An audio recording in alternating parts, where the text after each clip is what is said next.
When Jay Lichty began making guitars in his Tryon, North Carolina shop, he sold himself a little short. Early on, we were selling our guitars for like $1,500 a piece, and I'd have, $600 in materials, and all that time, it's like, obviously that's not going to work, and I was feeling really bad about that. It didn't work for him, and the $1,500 price tag didn't work for people looking to buy a custom guitar. Who wants to buy a custom guitar that's priced at $1,500? What did the guy do that built that guitar that he can just build that guitar custom and sell it for $1,500? It's got to be garbage. The lesson was learned, and now Lichty guitars are more in the neighborhood of $3,000 a piece. Right now, I think they're in line with what we're building, and we hope to double that price here in the next year or two. I hope that to get, by reputation, is what we're after now. The escalating price reflects the way in which Jay's guitars and ukuleles have been received. It also is indicative of the reality that sales support two people. Jay's wife, Corey Woods, handles the marketing duties for the business. I can build maybe 25 a year real quality guitars. So 25 guitars a year, if you do the math, what does that, what do they have to cost for two people to earn enough money? It wasn't too long ago that Jay built houses instead of guitars. Then construction opportunities in western North Carolina, as in most places, dried up. As the economy took its downturn, I started looking for outlets for my creative abilities and for income.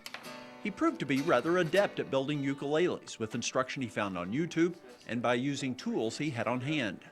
I was really excited about building guitars and thought, well, I think I can do this full time. I certainly can't build houses because there's none to build.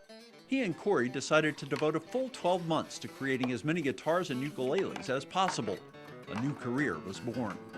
First year was really successful from the perspective of startup business and getting our name out there in a business where there's pretty good bit of competition. As with houses, Jay says attention to detail is key in what he does now. Building anything, he notes, follows a familiar pattern. There's a foundation, and there's a structure, and then there's the components, and there's a finished project. Where it differs, though, is that Jay doesn't have to subcontract any of his work, and it's much easier to make a client happy with a guitar than with a house. With guitars, it's all fun. There's no, you got a customer that's like excited they're getting a custom-made guitar. I'm excited I'm building them their guitar. So it's going to be really hard to go back if I have to go back to building houses. Jay is not only a talented luthier, but he can play a bit too.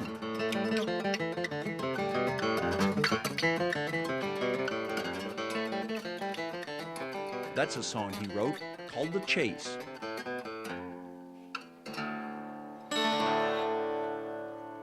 Previous experience playing banjo and mandolin, combined with his recent time with ukulele and guitar, gives Jay vital perspective.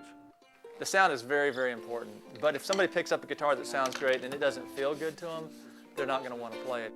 Choosing a guitar does go well beyond the selection process employed with most other products. Any musical instrument is real sensual to the player. It's very sensual. I mean, you're feeling it, it's up against you, it's vibrating, there's so much more than just the sound that's coming out. A guitar player, a lot of guitar, they'll walk up and it's amazing how many of them will smell. That's one of the first things they do. They walk in. I line the inside of the lining I use for the glue joints is Spanish cedar, which has a nice aroma. So they actually smell really nice when you put your nose in them.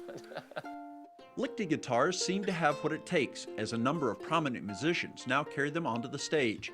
That's quite a feat for someone who has been in business for less than 2 years.